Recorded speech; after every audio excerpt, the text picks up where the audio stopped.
À l'écoute de l'ORTM, il est 13h à Taoudéni et à Labzanga, la même heure partout au Mali.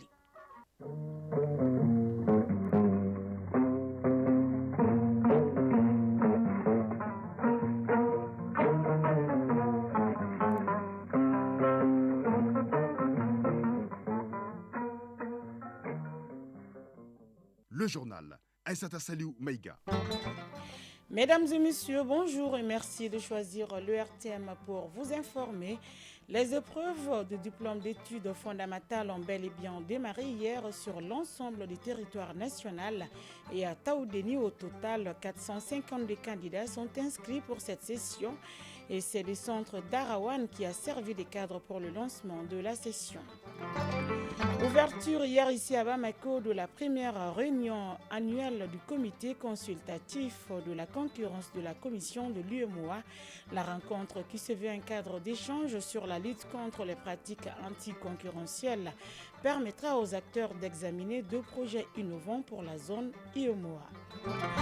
La rencontre annuelle des services du Trésor s'est également tenue ce lundi à Bamako. Cette édition 2024 a pour thème le Trésor public au cœur de la transparence de la gestion des finances publiques et les services du Trésor ont mobilisé plus de 3 milliards de francs CFA en 2023.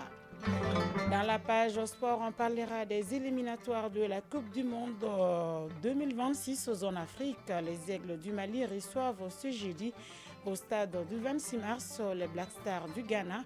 Il sera également question des préparatifs des Jeux Olympiques 2024. Les nôtres sont bien arrivés en Ouzbékistan. Dans la chronique initiative citoyenne de ce mardi, Ousmane Dao nous amène à la découverte de l'association SOS pour les albinos et autres enfants en difficulté. Cette association sensibilise et facilite l'accès à l'éducation des enfants en difficulté, notamment les enfants albinos. Voilà pour le sommaire. Mesdames et messieurs, une fois de plus, bonjour et bienvenue aux informations. Je vous le disais à l'instant dans les titres. Les épreuves du diplôme d'études fondamentales ont démarré hier sur l'ensemble du territoire national. Cette année, le mot d'ordre est « Je suis candidat, je m'oppose à la tricherie ». À Taoudéni, les épreuves se sont bien déroulées avec 452 candidats inscrits et c'est le centre d'Arawan qui a servi de cadre pour le lancement de la session. Al-Mustafa Traoré pour les détails. C'est au centre d'Arawan que les autorités régionales ont procédé au lancement du diplôme d'études fondamentales session de juin 2024. Au titre de cette année, ils sont 452 candidats répartis entre 15 salles. Les autorités scolaires ont pris toutes les dispositions pour la bonne tenue de l'examen. Sissé Mouneissa Haïdara, DAE de Taoudeni. Cette année, nous organisons les examens dans les mêmes conditions, entourés de nos partenaires pour que toutes les conditions soient réunies, pour que nous ayons des examens crédibles et propres. Assetou Aboubakrin Haïdara, candidate. Le sujet, c'est bien, c'est abordable quand même. Occasion mise à profit par les représentants de l'exécutif régional pour rappeler l'importance de cet examen national. Boulé Mahamman Babi, directeur de cabinet du gouvernorat de Taoudeni. J'ai constaté avec grande satisfaction que les conditions d'organisation et de déroulement du DF se passent bien. Les acteurs sont présents. Tout ça pour dire qu'effectivement, l'ensemble des acteurs de l'école sont engagés pour que effectivement, les épreuves se déroulent normalement, conformément aux attentes des plus hautes autorités du pays. Cette session a mobilisé l'ensemble des partenaires et acteurs de l'éducation pour la bonne réussite des épreuves. Taoudani, Al-Mustafa Traoré, Alou Koulibaly pour l'ORTM. Ouverture hier ici à Bamako de la première réunion annuelle du comité consultatif de la concurrence de la commission de l'UEMOA. La rencontre se veut un cadre d'échange sur la lutte contre les pratiques anticoncurrentielles, pratiques qui constituent un obstacle à la mise sur le marché des biens et des services innovants de qualité plus accessibles aux consommateurs. La session examinera deux projets de décision soumis à son appréciation. Tchemoko Konate.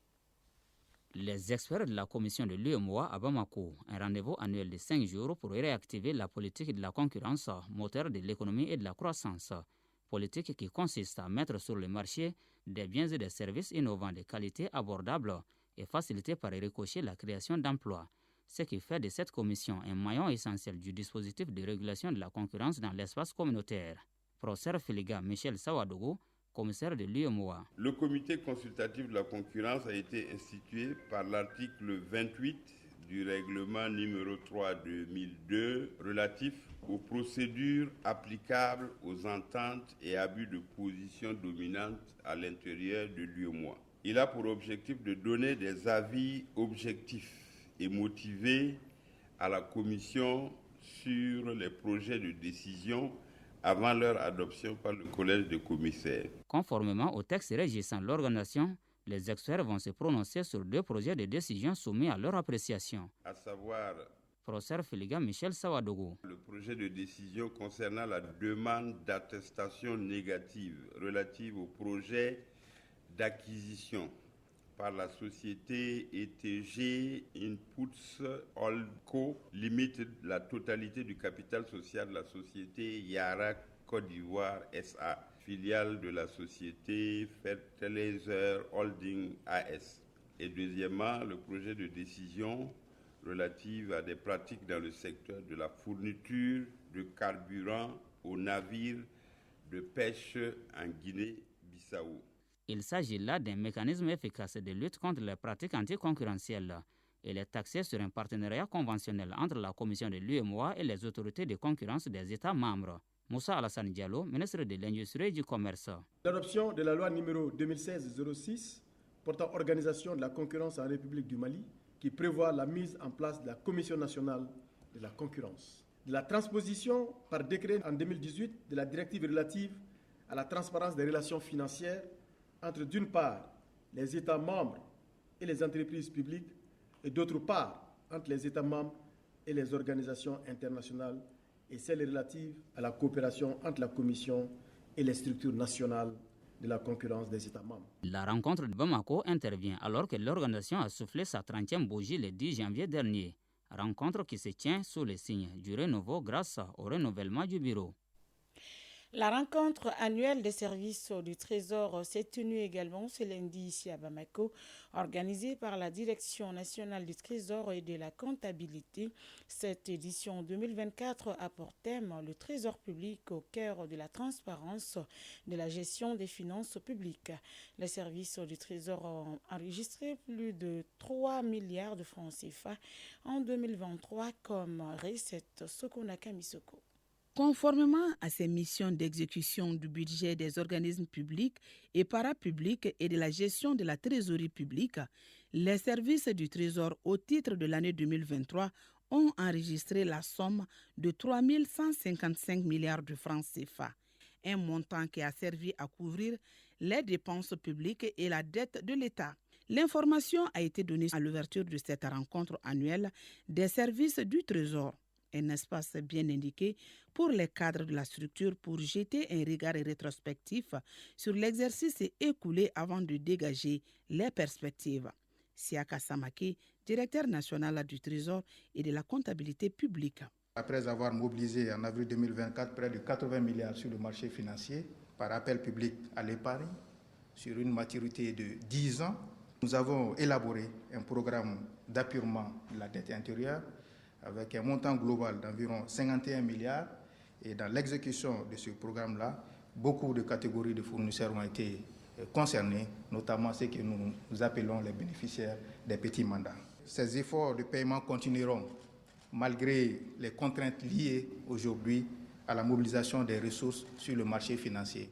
Pour l'édition 2024, le thème retenu est « Le Trésor public au cœur de la transparence de la gestion des finances publiques », un thème qui prend en compte les enjeux et les défis de la mise en œuvre de la politique patrimoniale en droit constaté, mais aussi la problématique de la reddition des comptes. Abdoulaye Traoré, secrétaire général du ministère de l'Économie et des Finances. S'agissant spécifiquement de la problématique de la reddition des comptes, elle constitue un enjeu dans la recherche d'une gestion saine et efficace des deniers publics. Les comptables publics seuls habilités à manier les deniers publics se doivent de gérer les fonds dans le strict respect de la législation et de la réglementation en vigueur. Et la reddition des comptes reste le moyen privilégié de s'assurer du respect des procédures d'exécution des opérations budgétaires et comptables des organismes publics et du bon emploi des fonds publics. La rencontre a été mise à profit par le directeur national du Trésor pour remettre au secrétaire général du ministère de l'Économie et des Finances un exemplaire d'une revue comportant toutes les informations du Trésor. Une revue qui sera produite périodiquement au bénéfice des usagers de la structure qui en expriment le besoin. Inauguration du 365e et 366e forage des œuvres sociales du président de la transition. Ils sont respectivement pour les habitants de Missala dans la commune de Kalabankoro et les services de pédiatrie du CHU Gabriel Touré. Les bénéficiaires ont accueilli ces infrastructures avec joie, nous dit notre reporter Bemba Sibi. L'eau du forage 365 des œuvres sociales du président de la transition coule désormais pour les habitants de Missala dans la commune rurale de Kalabankoro. Elle emporte avec elle le calvaire des femmes de la localité, témoignage de leur présidente Dambélé Maïmouna Samake. Avant le matin, on part avec les bidons, on achète de l'eau. La SOMAGES n'est pas encore arrivée ici. Donc ce forage public-là, quand même, vient nous aider. Le forage 366 est pour le service de pédiatrie du CHU Gabriel Touré. Ici, le besoin d'eau est crucial et le manque du liquide précieux pénalisait le fonctionnement correct du service. Professeur Boubacar Togo, chef du service pédiatrie du CHU Gabriel Touré. Ces derniers temps, nous étions confrontés à un gros problème d'eau. Or, en ce qui concerne les soins, surtout aux nouveau-nés, aux nourrissons, il faut obligatoirement de l'eau. Aguebou Dambélé, conseiller spécial du président de la transition. Sa solidarité sera sans limite s'il s'agit d'apporter le bonheur aux Maliens, aux plus démunis. Aux bénéficiaires, c'est d'en prendre soin. Créer donc une saine émulation car on ne peut pas aider tout le monde, mais chacun peut aider quelqu'un. Ces forages, les 365e et 366e, viennent enlever une grosse épine des pieds des bénéficiaires. Quelques mots de l'actualité étrangère. À présent, le chef de la diplomatie russe est arrivé hier en Guinée pour une visite de travail de quelques heures, accueilli à l'aéroport de Conakry par son homologue Dr Maurice Sanda Kouyaté. Les deux hommes se sont entretenus sur plusieurs sujets. Il était question de coopération économique et militaro-technique, mais aussi de la mise en œuvre de projets communs d'exploration géologique et d'exploitation des gisements minéraux. Il a ensuite été reçu au palais présidentiel par le président Mamadi Doumbia. Après la Guinée, la Lavrov se rendra également au Congo, Brazzaville et au Tchad. 2 mois après avoir présenté sa démission, le premier ministre égyptien Mostafa Madbouli a été reconduit hier dans ses fonctions par le président Abdel Fattah al-Sisi. Âgé de 58 ans, il est chargé de former un nouveau gouvernement dans les prochains jours. En Iran, la période de dépôt des candidatures pour les élections présidentielles du 28 juin a pris fin hier. Plusieurs personnalités sont candidates pour le fauteuil présidentiel. Parmi elles figure le chef de l'organe suprême de sécurité du pays, Saïd Jalili, et l'ancien président ultra-conservateur Mahmoud Ahmadinejad. Le président par intérim du pays, Mohamed Mokber, sera également candidat. En Corée du Sud, le sommet Corée-Afrique s'est ouvert ce matin à Séoul. 48 pays africains sont représentés, dont 25 chefs d'État. Les travaux de ce sommet, qui dure des jours, porteront sur les échanges commerciaux et les investissements. Dans son discours, le président sud-coréen s'est engagé à accroître l'aide et les liens miniers avec l'Afrique.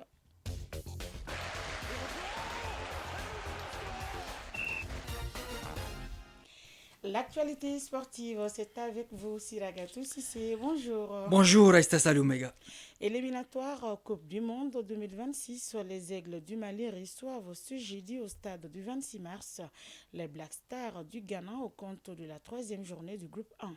Oui, les Aigles du Mali sous la houlette du technicien Eric Sekouchel peaufinent les derniers réglages à Kabbalah sur les 28 aigles convoqués. 2 seulement sont en retard pour cause de calendrier en club. Il s'agit du gardien de but Djigui Diarra de Young African et de l'attaquant El Bilal Touré de l'Atalanta Bergame, remportant respectivement la Coupe de Tanzanie et l'Europa League. Les deux rejoindront le groupe Aigle ce mardi soir. Un mot sur l'adversaire, le Ghana. Il débarque à Bamako ce mardi à bord d'un vol spécial. Le match Mali-Ghana est prévu ce jeudi à 19h au stade du 26 mars, à suivre en direct sur ORTM 1 et la radio nationale en synchronisation avec les stations régionales. Préparatifs des Jeux Olympiques 2024, les Aigles Espoirs du Mali, c'est-à-dire les moins de 23 ans, sont bien arrivés en Ouzbékistan. Oui, les Aigles Espoirs du Mali disputeront 2 matchs tests contre la sélection olympique ouzbek les 7 et 10 juin prochains. Le technicien Aloubatra Diallo Conti et son adjoint Abdoulaye Amadou Koulibaly auront l'opportunité de voir d'autres joueurs et tester des schémas de jeu. Les Jeux Olympiques Paris 2024, c'est du 26 juillet au 11 août.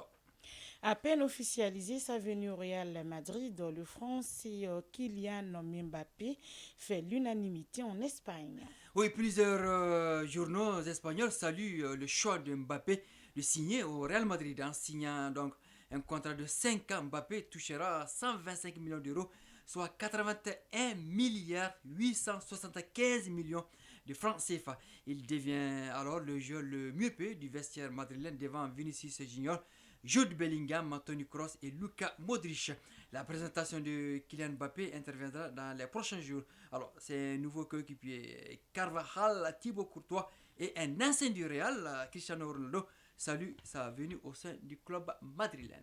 Merci beaucoup Siragatou Sissé pour toutes ces informations sportives. Initiative citoyenne. Le développement par nous-mêmes. Pour mettre fin à la stigmatisation, la persécution et la séquestration des albinos, l'association SOS pour les albinos et autres enfants en difficulté a été mise en place. Depuis, elle mène une lutte pour un changement de comportement et de vision sur la situation des personnes en situation d'albinisme. Elle sensibilise, oriente, guide et facilite l'accès à l'éducation des enfants en difficulté, notamment les enfants albinos. Découvrons cette association dans la chronique Initiative citoyenne avec Ousmane Dao.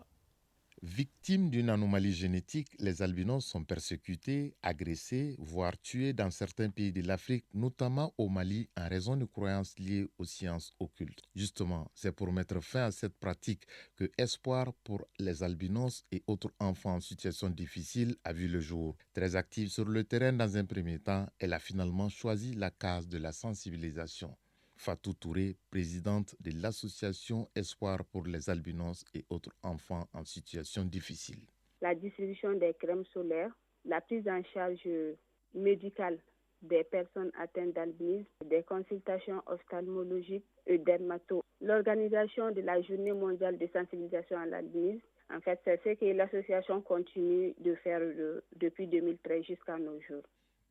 Cette sensibilisation ne se passe pas sans difficultés qui ont pour nom. Beaucoup de personnes n'arrivent toujours pas à comprendre que les personnes albinos sont des êtres humains comme nous tous. Donc, ils disent que les personnes albinos ont des pouvoirs magiques, qu'à travers leurs cheveux, leurs ongles, qu'on peut s'enrichir donc en faisant des maraboutages, etc. Bon, c'est ça qui nous fatigue un peu. Malgré toutes les campagnes que nous menons, presque chaque mois, jusqu'à présent, les gens n'arrivent pas à comprendre cela, que ce ne sont pas des sacrifices, que les albinos ne sont pas nés pour être des sacrifices, mais plutôt que ce sont des êtres humains comme nous tous. Nous avons aussi besoin des partenaires, des gens qui peuvent nous aider, parce que quand on parle d'action humanitaire, on parle forcément des moyens. Au-delà, Espoir pour les albinos et autres enfants en situation difficile se bat tant bien que mal pour faire bouger les lignes à travers un accès à l'éducation, les changements de mentalité et de comportement vis-à-vis des personnes atteintes d'albinisme. Nous pensons que cette lutte doit être une lutte nationale et que ce soit l'association ou pas, tout le monde doit s'impliquer. Parce que, comme on le dit en Bambara, il y a beaucoup de personnes qui n'arrivent pas à nous comprendre ce qu'on fait et ne cherchent même pas à nous comprendre. Donc, on veut vraiment que chaque Malien nous aide pour qu'on puisse mieux et continuer cette lutte. Force est de constater que depuis quelques années, la situation des albinos a changé dans notre pays. Fatou Touré, présidente de l'association Espoir pour les albinos et autres enfants en situation difficile. Depuis qu'on a commencé la lutte jusqu'à nos jours, on a constaté qu'on a pu changer un peu la mentalité des personnes concernées. Avant, ils se mettaient tout le temps à côté, ils se voyaient délaissés, ils pensaient qu'ils n'étaient pas considérés. Grâce aux actions que nous menons tout le temps à leur faveur, beaucoup de personnes atteintes d'albinisme ont pu comprendre qu'ils sont aussi des êtres humains et non des fantômes comme certains le pensent. Diversité, égalité, protection et espoir sont les piliers de l'association pour susciter l'engagement de tous pour la protection, la promotion des personnes atteintes de cette anomalie génétique. Et c'est ce qui met en terme à cette édition qui vous a été présentée par Aïssata Saliou Maïga. Sa mise en onde a été assurée par Alimata Ouattara. Mise en ligne Sékou Traoré et réalisation Djourachi Diakité et Draman Sanoko. Coordination Ousmane Dao. Merci d'avoir été des nôtres et à très vite sur les antennes de Radio Mali pour d'autres informations. D'ici là, prenez bien soin de vous et des autres.